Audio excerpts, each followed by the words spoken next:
사람들은 크게 되는 것에 관심이 있습니다.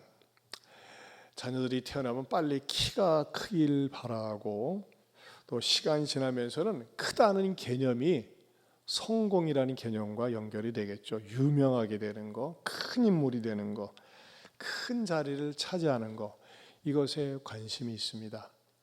역시 예수님의 제자들도 육신의 속성을 완전히 버리지 못했기 때문에 큰 것에 대한 관심이 있었다고 하는 것입니다. 특별히 어떤 큰 것에 관심이 있었을까요? 1절을 보면요, 그때의 제자들이 예수께 나와 이르되 어디에서? 천국에서는 누가 크냐 그랬어요. 여러분, 천국에 가가지고 키를 재겠습니까? 아니에요. 천국에서는 누가 좀 우뚝 솟아 보이게 유명해지고 상급도 많이 받고 인정을 받겠느냐, 그 말이 아니겠습니까? 이렇게 예수님께 질문했습니다. 여러분들은 그런 데 관심 없어요? 천국에서 나도 좀 크게 쓰임 받고 싶다. 난 천국 상관없고 들어가기만 하면 좋겠어요. 그런 분들도 있을 거예요. 그래요, 여러분, 천국에서 크게 되는 거 중요한 관심사가 되어야 됩니다. 자, 그러자 우리 주님께서는 뭐라고 말씀하셨어요? 뜻밖의 실물을 데려와서 시청과 교육을 보여주십니다. 그게 뭡니까? 2절에 보면 예수께서 한 어린아이를 불러 그들 가운데 세우시고, 다시 한번 3절 읽어볼까요? 시작. 이르시되 진실로 너에게 이르노니 너희가 돌이켜 어린아이들과 같이 되지 아니하면 결단코 천국에 들어가지 못하리라. 굉장히 강조하셨어요. 어린 아이들과 같이 되지 아니하면 결단코 천국에 들어가지 못한다고 그랬어요. 이런 말을 들을 때요, 궁금하게 짝이 없습니다. 어떻게 어린아이들처럼 이렇게 나이를 거꾸로 먹으라는 건가? 무슨 뜻이지? 이런 생각이 들어가지 않을 수가 없습니다. 그렇죠? 그러자 우리 주님께서는 이렇게 또 설명을 해주십니다. 4절입니다. 4절 같이 한번 더 봅니다. 그러므로 누구든지 이 어린아이와 같이 자기를 낮추는 사람이 천국에서 큰 자니라. 어린아이와 같이 자기를 낮추는 사람이라고 했어요. 그래서 오늘 성경에서 배울 수 있는 첫 번째 진리는 낮춤의 원리가 어린아이에게 있다는 것이에요. 낮춤의 원리. 여러분, 어린 아이들을 얘기할 때 아이들의 순수성은 뭡니까? 아이들의 그 순수성과 의존성을 긍정적으로 얘기합니다. 근데 요즘 애들 보면요, 영악합니다. 똑똑하고 앉으려고 하고 막 앞장서서 하거든요. 근데 이 당시에 어린 아이들과 같이 자기를 낮추는 사람이 천국에서 크다고 했을 때, 이 성경이 기록될 당시의 시대적인 문화적 상황을 좀 이해해야 됩니다. 그 시대적인 문화적 상황은 무엇이냐면요, 예수님이 그런 게 아니에요. 예수님 당시에 어린 아이들은 사람 취급을 받지 못했어요. 여자도 마찬가지였어요. 그것은 무엇을 통해서 확인할 수 있냐면요, 마태복음 14장 19절에서 21절에 이렇게 간접적으로 시사해 주고 있습니다. 같이 읽어보겠습니다.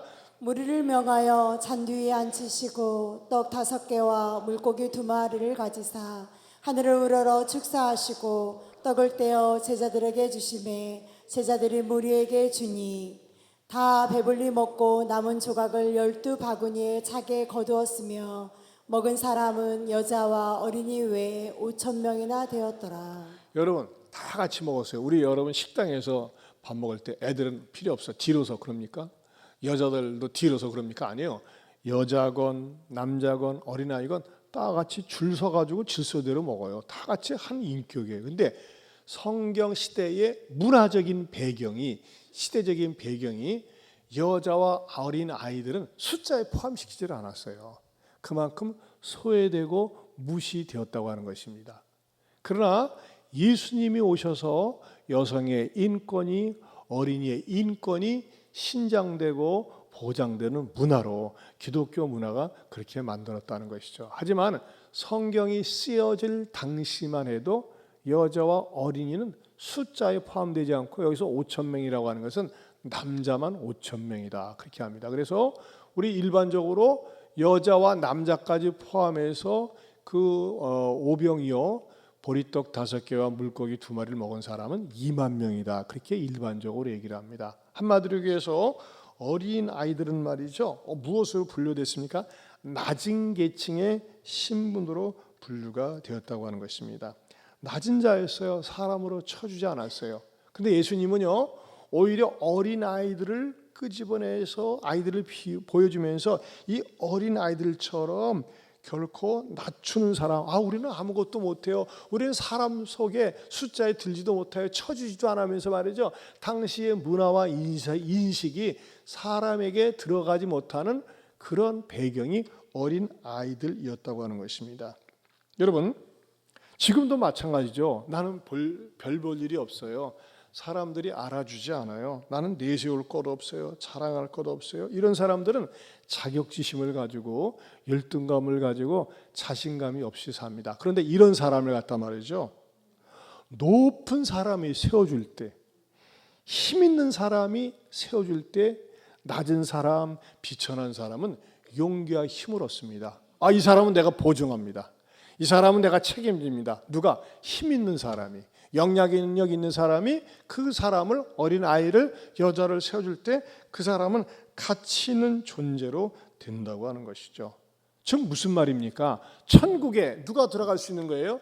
내 힘과 내 능력과 내 지식, 내 수완으로 들어가는 것이 아니라 나는 천국에 들어갈 수 있는 아무런 능력이, 여력이 없지만 전적으로 하나님의 은혜로 예수님을 통해서 들어갈 수 있습니다라고 하는 이 진리를 받아들인 사람들에게 천국으로 주님께서는 그를 맞아주시고 또 천국에 맞아주실 뿐만 아니라 그런 마음을 가지고 사는 사람들을 하나님께서 큰 자로 세워주신다고 하는 것이죠. 그러면서 이 어린 아이를 묵상하면서 어린 아이들 얘기하면요, 시끄럽고 떠들고 막 요즘 말이죠, 카페나 음식점 같은 데 말이에요, 애들을 환영하지 않는 데가 많이 있습니다. 왜?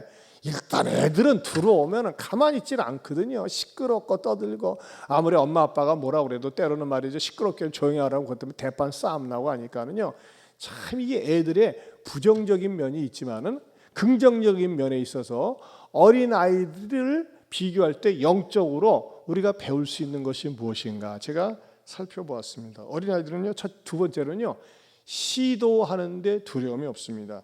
애들은요, 무엇이든지 시도하려고 합니다. 애들이 가장 많은 게 뭡니까? 질문입니다. 질문. 시도 때도 없이 물어봅니다. 이건 뭐야? 저건 뭐야? 자꾸 물어봅니다. 그리고 애들은 막히질 않습니다. 특별히 어린 아이들의 장점이 뭡니까? 분명히 태생은 한국 사람인데 미국이나 중국이나 외국에 데려다 놓고 딱 집어 던지면요, 나는 한국 사람인데 한국말 해야 되는데 하지 않습니다. 그 애들의 문화 속에, 외국어 문화 속에 어울려 가지고서 말을 쉽게 배우고 소통이 된다는 겁니다. 우리 같은 성인들은 말이죠, 막 그런데 집어넣어도 헷갈리고 뭐 말도 못하는데 애들은요 금방 어울려 놀면서 잘 배우에 시도하는데 두려움이 없다는 것이죠. 한마디로 하나님께서는요, 우리 어린 아이들에게는, 모든 어린아이들에게 하나님께서 유명 대학을 태어나면서부터 입학하게 해주셨어요. 그 대학이 뭡니까? 들이대. 들이대는 거예요. 들이대. 막 애들은 들이대, 그냥 뭐 들이대 가지고 막 배우고 묻고 하는데 말이죠. 그런 대부분 애들이 그렇지 않습니까? 그렇기 때문에 애들이 쉽게 배우는 겁니다. 여러분, 이건요, 믿음 생활도 마찬가지입니다. 우리가 하나님의 말씀을 배우는 데 있어서 성경을 펼쳐들고 막 들이대고 성경을 먹어야 돼요. 여러분, 어떤 분은요, 교회 다닌 지 수십 년이 되는데도 불구하고 성경을 단 한 번도 읽어보지 못한 분들이 의외로 많이 있습니다. 그래서 성경을 찾으라고 하면요, 진짜 헤맵니다. 하박국 찾으면 호박국은 들어봤는데 하박국이 어디 있는가 헷갈리고 말이죠. 성경을 요한계시록을 찾는데 말이죠, 창세기서부터 뒤지는 분이 있어요. 그거 뭡니까? 그만큼 성경을 안 보는 거예요. 자, 이런 분들은 믿음이 자라나질 않습니다. 아이들은 말이죠, 어려서는, 아기 때는 배가 고프면요 막 울어 제낍니다. 젖을 줄 때까지, 먹을 것을 줄 때까지 울어 제낍니다. 입에다가 젖을 물려야지만이 만족합니다. 여러분, 이것은 믿음 성장과도 관계가 되어 있습니다. 여러분이 믿음이 성장하길 원합니까? 제자리가 있는 것이 아니라 매일매일 규칙적으로 구약 2장, 신약 1장, 주일은 5장에 성경을 꾸준히 읽어보세요. 1년이면 딱 1도 갈 수가 있습니다. 성경 읽다 보니까 모르는 거 많이 있던데요. 모르는 건 지나가면 됩니다. 저도 모르는 거 있어요. 많이 있어요. 여러분 밥 먹을 때 밥 딱 반찬하고 밥 있을 때 가만히 있어봐. 이 반찬 성분이 뭐지? 비타민 뭐가 들어가 있지? 뭐 이거 분석하고 먹습니까? 주는 대로 먹어요 그냥. 그렇지 않습니까? 마찬가지로 하나님의 말씀이기 때문에 부지런히 꾸준히 먹다 보면 어떤 일이 일어나는 줄 아세요? 베드로전서 2장 2절입니다. 우리 한번 같이 읽어보겠습니다. 갓난 아기들 같이 순전하고 신령한 젖을 사모하라. 이는 그로 말미암아 너희로 구원에 이르도록 자라게 하려 함이라. 여러분 믿음 생활 하신 지 얼마 안 된 분들 또는 교회 다니면서도 나는 믿음이 아직도 얕은 수준이다. 내가 나를 생각해도 믿음이 깊지 않다라고 생각하는 분들은 뭐 해야 됩니까? 갓난 아기들 같이 순전하고 신령한 젖을 사모하라고 그랬어요. 이는 그로 말미암아 너희로 구원에 이르도록 자라게 한다 그랬습니다. 여러분 구원이 자라나야 됩니다. 우리 구원이라는 말을 많이 쓰잖아요. 처음 예수님 믿고 영접할 때 구원 받았습니다 합니다. 누구를 통해서요? 예수님 통해서 구원 받았습니다. 그럽니다. 이 구원을 뭐예요? 거듭나는 구원이라고 하고 중생의 구원이라고 합니다. 그 다음에 두 번째는 무슨 구원이 있어야 됩니까? 성화의 구원입니다. 성장의 구원입니다. 여러분 산모가 아이를 낳았어요. 딸이 됐든지 아들이 됐든지 딱 낳았어요. 나면이 아들 태어났네, 딸 태어났네 얘기하지 않습니까? 근데 그거로 끝납니까? 아니에요. 사람은 사람인데 진짜 사람이 아니에요. 진짜 사람이 되기 위해서는 어떻게 돼요? 자라야 돼요. 계속 먹으면서. 믿음 생활도 마찬가지예요. 어떤 사람은요 만년 애기 신자 있어요. 만년 애기 신자. 참 안타까워요. 이런 분들 보면요 교회를 다닌 지 오래되었는데도 맨날 제자리 걸으며 전혀 믿음의 발전과 진전이 없어요. 봉사도 할 줄도 모르고 헌신도 할 줄 모르고 그렇게 10몇 년 20년까지 다녔는데도 집사도 아니고 말이죠. 맨날 잡사 노릇만 하고 세상 것밖에 몰라요. 참 얼마나 안타까운지 몰라요. 여러분 믿음이 왜 안 자라는 걸까요? 하나님의 말씀에 대한 목마름이 없어서 그래요. 맨날 간식처럼 먹고 흘려 지나가기 때문에 아니에요. 하나님의 말씀을 사모하고 이 말씀이 그러한가, 정말 진리의 말씀인가, 내 인생을 책임져 줄 수 있는가 하면서 말씀을 부지런히 읽든지 필사를 하든지 해보세요. 이게 성화 구원을 이루는 겁니다. 성화 구원은요 우리가 평생 사는 동안 진행되는 거예요. 저도 성화 구원이 완전해지지 않았어요. 계속해서 발전하는 겁니다. 그 다음에 영화 구원이 있어요. 영화 구원, 영광스러운 구원. 그것은 예수님 재림하실 때 우리가 예수님처럼 호련히 영광스럽게 변모하게 되는 영광스러운 구원이에요. 그래서 구원은 세 종류가 있어요. 중생의 구원, 성화 구원, 영화 구원이 있어요. 지금은 어느 단계입니까? 우리가 전부 성화 구원의 단계에 들어 있어요. 근데 성화구원 가운데서 어떤 분은 여전히 그냥 중생 받고 그냥 제자리에 머물러 있는 분들이 있어요. 이런 분들은 어떻게 됩니까? 믿음이 자라날 수 있도록 사모하는 마음, 간절한 마음을 가져야 돼요. 그래서 찬송가 가운데 453장에 보면 예수도 알기 원하네, 크고도 넓은 은혜와 대속해 주신 사랑을 간절히 알기 원하네 그랬어요. 우리 간절한 마음으로 한번 1절만 불러보겠습니다. 예수도 알기 원하네, 크고도 넓은 은혜와 계속해 주신 사랑을 간절히 알기 원하네. 내 평생의 소원, 내 평생의 소원, 계속해 주신 사랑을 간절히 알기 원하네. 좀 시간이 많이 있으면 다 불렀으면 좋겠는데 여러분들이 집에 가서 2, 3, 4, 4절 부르세요.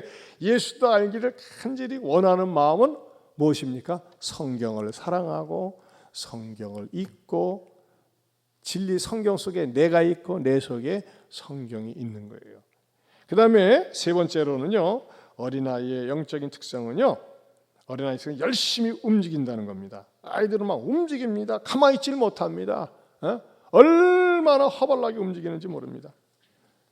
최근에 오늘 우리 선주들이 와서 2부 예배 드렸는데, 야 제발 좀 천천히 놀아라, 천천히 움직여라.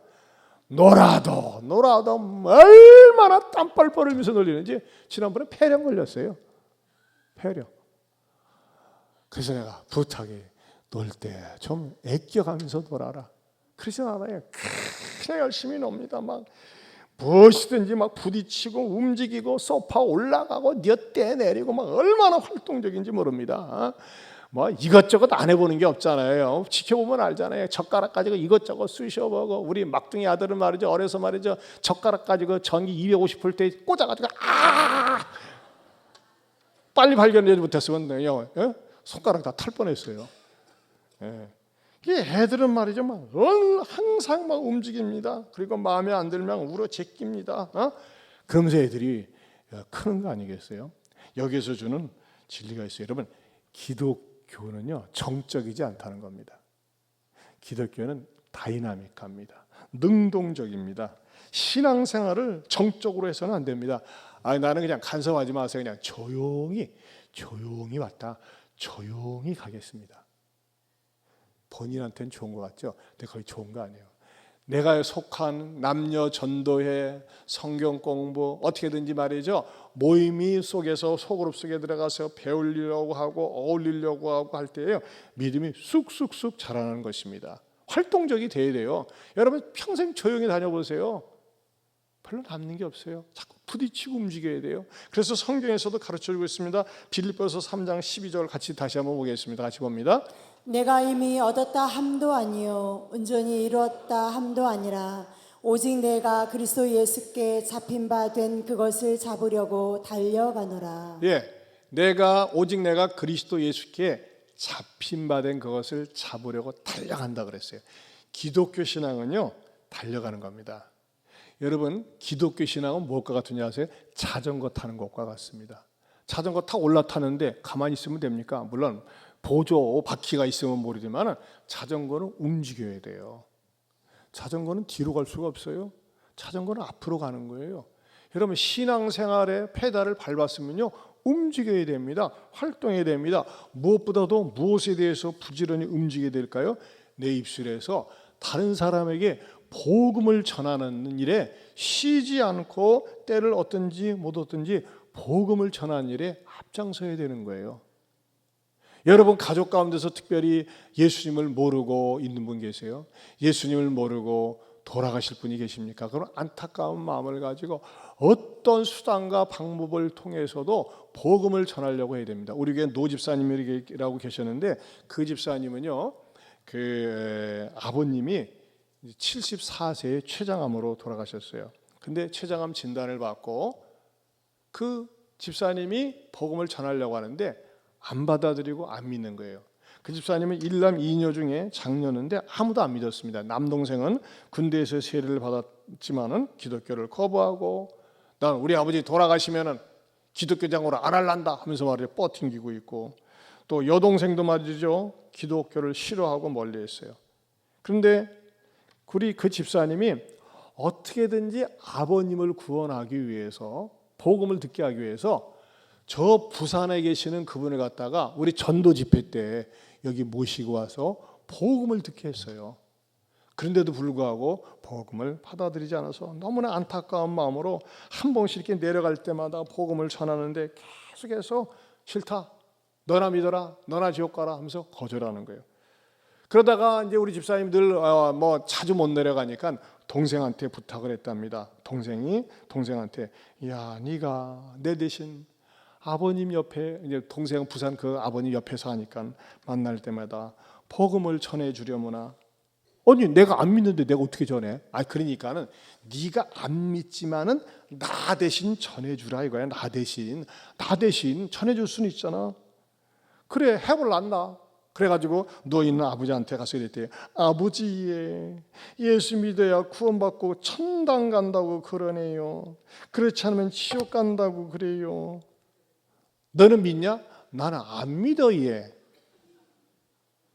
솔직히 나도 안 믿는데 언니가 믿으라고 전하니까 언니 말을 전하는 거예요. 언니 말을. 그래? 그러면서 말이죠 언니 말을 전하는데, 아버지 이제 돌아가실 날 얼마 남지 않았어요. 예수님 믿어야 되지 않겠어요. 예수님 믿으세요. 예수님 믿지 않으면 지옥 간대요. 예수님 믿으세요 하면서 계속 권면하니까요 어느 순간에 그래 믿을란다. 그러니까요 이 동생이 눈이 번쩍 떠가지고 아버지 그러면 내가 묻는 말에 대답하이소. 나도 예수님 믿겠다 이렇게 아멘하이소. 아멘이 무슨 말이냐 나도 몰라 얘. 언니가 시키는 대로 하는 거예요. 언니가 아멘하면 그렇다는 뜻이래요. 그러니까 아멘하고 예수님을 받아들였습니다. 그러면서 언니가 또 시킨 대로 했어요. 따라하이소. 나는 죄인입니다. 나 예수님 믿고 천국 가기 원합니다. 그랬더니 말이죠. 그냥 언니가 시킨 대로 하는 거예요. 자기가 믿지 않는데. 근데 이 아버님이 예수님을 영접하고 천국에 가셨어요. 놀라운 사실은요. 이 여동생은 믿지 않았는데 그냥 언니 심부름이니까 언니가 준 대로 전해줬는데 아버지가 운명하시는 모습을 보면서 너무나 환하게 밝은 모습으로 천국 가시는 모습을 보고 믿음이 들어간 거예요. 야, 참 하나님께서 이렇게도 쓰세요. 여러분 동생이나 언니 있으면 그렇게 써먹으시기 바랍니다. 그 대신에 관계가 좋아야 되겠죠. 관계가 동생하고 언니하고 관계가 좋았던 것 같아요. 그래가지고서 기독교식으로 장례를 그렇게 치렀다는 얘기를 들었어요. 여러분 그렇습니다. 우리가요 때를 얻든지 못 얻든지 여러분 형제간에 좋은 관계를 맺으면서 여러분 가정 가운데 어른이 있습니까? 어떻게든지 복음을 전하세요. 활동을 해야 돼요. 복음의 활동인이 되어야 된다는 것입니다. 네 번째로는요. 어린아이들은요. 스트레스 극복 능력이 탁월합니다. 아이들은 이게 가만히 지켜보면요. 어제요. 우리 이제 손주들이 어버이날 맞이해가지고 오기는 금요일 날 와가지고 어제 하루 있고 아까 예배 드리고 갔는데 천방지축입니다. 천방지축. 엄마한테 뒷도 혼나고 그거 내려와 뛰지 마. 아마 얼마나 혼나는지 몰라요. 근데 여러분 그렇게 혼나도요 싹 잊어버려. 여러분 애들이 말이죠. 나 엄마한테 어저께 심한 소리 들어가지고서 내가 속상해. 그런 거 봤습니까? 아니요. 싹 잊어버립니다. 애들은요 스트레스가 없어요. 근데 성인이 되면 어른이 되면 말 한마디 들은 거 가지고 묵상합니다. 그리고 그냥 그것을 품습니다. 나한테 기분 나쁜 말 했지 속상한 말 했지 이거 삭히면서 말이죠 병이 되는 거예요. 근데 애들은 그런 게 없어요. 잊어버려요. 혼나고 잊어버리고 그러면서 고치고 말이에요. 그러지 않습니까? 여러분 이것은 성경에서 가르쳐주고 있어요. 빌립보서 3장 13절에서 14절 말씀 같이 읽어보겠습니다. 형제들아 나는 아직 내가 잡은 줄로 여기지 아니하고 오직 한 일 즉 뒤에 있는 것은 잊어버리고 앞에 있는 것을 잡으려고 표대를 향하여 그리스도 예수 안에서 하나님의 위에서 부르신 부름의 상을 위하여 달려가노라. 네, 바울은 뭐라 그랬어요? 지혜 있는 것을 잊어버린다 그랬어요. 여러분 신앙이 좋은 것은요 지난 것을 잊어버리는 거예요. 옛날에 실패했는데 내가 실현했는데 내가 배신당했는데 내가 체임을 당하는 여러분 그거 자꾸 기억해서 뭐 하겠어요? 속만 생겨요. 속만 상해 화병 생기는 거예요. 잊어버려야 돼요. 옛날에 실패한 거 또 옛날에 성공한 거 뭐 왕년 라떼 얘기해서 무슨 소용이 있겠어요? 잊어버리는 거예요.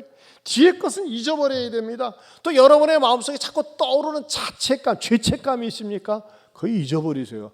목사님 말은 쉽지만 안 잊어버리는 걸 어떻게 돼요? 떠오르는 거 기도하세요. 하나님 나에게 있는 은혜 주세요. 델리트하게 해주세요. 몹쓸 생각들이 자꾸 죄책감이 떠오르는데 그걸 하나님 잊어버리게 해주세요 할 때 하나님께서 깨끗이 잊어버릴 수 있도록 은혜를 주신다는 겁니다. 어떻게 할 때요? 내 허물을 내 죄악을 주님께 자백할 때 잊어버리는 은혜를 주실 줄로 믿습니다. 또한요 어린아이들은요 좋은 반응을 보이는데 탁월하다는 것입니다. 아이들은 반응을 잘 봅니다. 여러분 아이들한테 딱 가가지고 눈 마주치면서 까꿍 해보세요. 웃습니다. 웃어요. 여기 어른한테 아무렇지도 않잖아요. 우리 집사람 반응 잘 보네. 애들은 특징이 반응을 잘 보여요. 여러분 반응이 좋아야 됩니다. 반응은요 긍정적입니다. 어린 아기들은요 주름이 없고 늘 해맑은 게 뭐예요? 늘 반응을 잘 보이는 거예요. 긍정적인 거예요. 여러분 긍정의 사람, 긍정의 나라가 복을 받습니다. 우리 대한민국이 말이죠. 지금은 선진국이라고 합니다. 여러분 오늘의 선진국을 이룬 건요. 솔직히 말씀드리면 60대 이상의 그 어른들이 그냥 피눈물 나게 이 나라를 위해서 헌신하고, 물론 50대도 포함되겠지만은 일단 60대 이상 되는 많은 분들이 애쓰고 수고한 거예요. 우리 옛날 초등학교 다닐 때는 한 반에 60명, 65명, 그것도 말이죠, 막 너무 많아가지고 왜 이렇게 많이 났나 몰라서 2부제, 3부제 학교도 다니고 그랬어요. 그리고 말이죠, 막 선생님한테 얻어 터지는 건 뭐 그냥 막 이 백목으로 던짐을 받고 지우개로 갔다가 막 그냥 막 분칠도 하고 말이죠, 막 그러면서도 그냥 악착같이 다니고 그랬어요. 기성예배 못 냈다고 집으로 가서 기성예배 막 갖고 오고 말이죠. 이야, 그리고 위생도 얼마나 비위생적인지, 하도 감기가 많이 돌아가지고 말이죠, 콧물이 많아가지고 하얀 손수건 차고 다니면서 닦고 문질르고, 또 애들이 놀이 문화가 없어가지고 콧물 누가 길게 나오는가, 흥 풀어가지고 길게 나오는 거 서로 재기도 하고 말이죠. 어떤 애들은 이렇게 마시기도 하고 말이죠. 우리 그런 시절이 있어요. 요즘은요, 콧물 조금만 나와도 난리나. 너무 항생제 먹이지 마세요. 근데 옛날에 그렇게 했어요. 그래도 말이죠, 우리 어머니들이 말이죠, 콧물 나오면 야, 흥여라, 흥여, 뱉어라 이놈아, 흥여 해가지고 흥여 해가지고 흥하게 된 거예요 지금. 여러분, 손흥민이가 왜 축구를 잘하는지 압니까? 흥민이에요. 흥민이. 이렇게 뜻깊은 위트가 있는 메시지를 전하는데도 시종일관 심각해가지고 세상의 모든 고민과 아픔과 정부 여당 야당의 고민을 다 짊어진 거 들으시는 분들 참 측은합니다. 여러분, 태도가 좋을 때, 긍정의 자세를 가질 때, 좋은 반응을 보일 때 그 사람에게 축복이 오는 거예요. 여러분의 삶 가운데서 말이죠, 산들이 있어요. 장애가 있어요. 그럴 때 여러분 그걸 어떻게 처리해야 될까요? 한때 많은 사람들이 읽었던 조엘 오스틴이 쓴 긍정의 힘이라는 책이 있습니다. 거기에서 조엘 오스틴은 뭘 강조하냐면요, 사람이 언어만 바꿔도 승리한다, 성공한다라고 가르쳐주고 있습니다. 그 사람이 한 말 가운데, 조엘 오스틴 목사가 한 말 가운데 이 말이 참 멋있는 것 같아요. 산이 너무 크다고 하나님께 불평하지 말고 산을 향해 하나님이 얼마나 크신지 선포하라 그랬어요. 따라서 합시다. 산이 너무 크다고 불평하지 말고 산을 향해 하나님이 너보다 크셔 선포할 수 있기를 바랍니다. 여러분, 이 산이라고 하는 것은 비유적이죠. 여러분에게 있어서 산이 뭐예요? 질병이 산일 수 있어요. 물질이 산일 수 있어요. 관계가 산일 수 있어요. 지긋지긋한 남편이 산일 수도 있고 아내가, 자식이 산일 수도 있어요. 근데 여러분, 그 산을 향해서 뭐라고요? 산은 나에게 장애예요. 나는 나에게 문제예요. 그런데 산보다 크신 하나님, 그 산의 문제를 해결할 수 있는 하나님을 향해서 하나님을 바라보면서 믿음으로 나아갈 때 어떤 일이 올까요? 승리할 수 있다는 겁니다. 현실적으로요, 조엘 오스틴 목사님 어머님이 60도 되지 않았는데 간암 진단을 받았어요. 정밀 검사를 통해서 간암 진단을 받고 앞으로 한 2개월밖에 못 산다고 진단을 받았는데 정말 살이 쫙 빠지고 얼굴이 노랗게 되고 극도로 쇠약해졌습니다. 그러니까는 오스틴 목사님과 가정이 하나님, 우리 어머니 아직 돌아가실 때가 안 되는데 좀 살려주세요. 살려주실 줄 믿습니다 하면서 기도하는데, 중요한 건 이 오스틴의 어머니가 진짜 믿음이 좋았어요.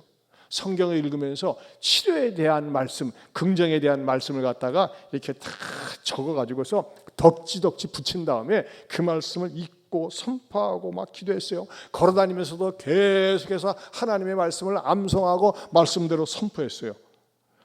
그런데 정말 놀라운 일이 일어나는데, 식욕이 없고 밥맛이 없고 입맛이 없었는데 어느 순간에 입맛이 돌아오고 밥맛이 돌아오고 건강이 회복되었는데 2개월밖에 못 산다고 의사가 진단했는데 20년을 더 살았어요.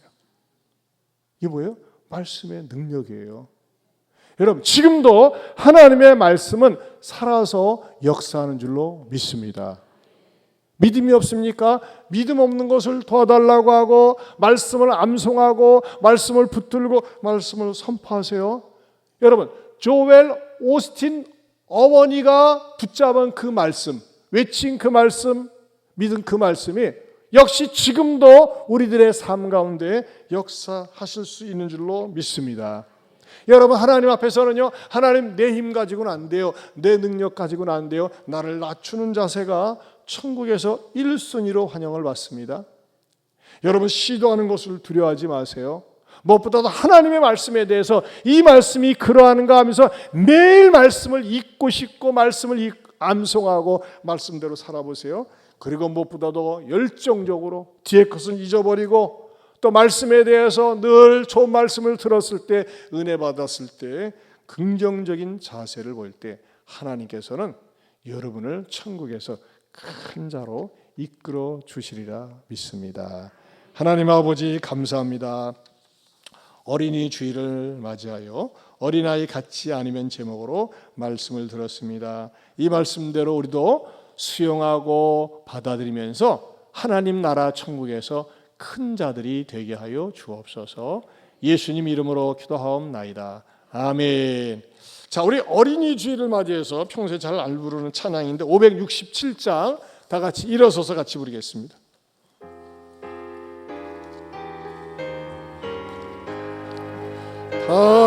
다정하신 목자 예수, 어린 양을 돌보사 캄캄한 밤지에 동안 나를 품어주소서. 선한 목자 내 주 예수, 나의 기도 들으사 매일 아침 뵐 때까지 나를 지켜주소서.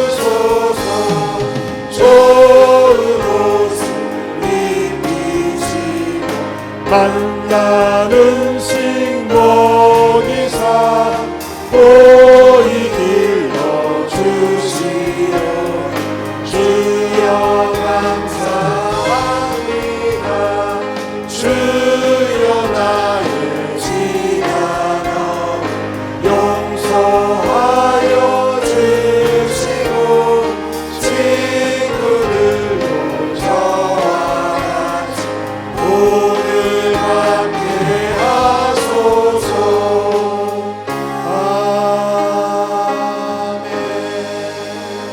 아멘. 이제는 우리 주 예수 그리스도의 은혜와 하나님 아버지의 변함이 없는 사랑과 성령님의 감화 감동 교통하심의 은혜가 어린아이 같지 아니하면 천국에서 큰 자가 될 수 없다는 말씀을 곰곰이 되새기면서 나도 주님이 원하시는 그런 수준으로 신앙생활을 하겠노라고 다짐하는 모든 성도들 위해 영원토록 함께 있을지어다. 아멘.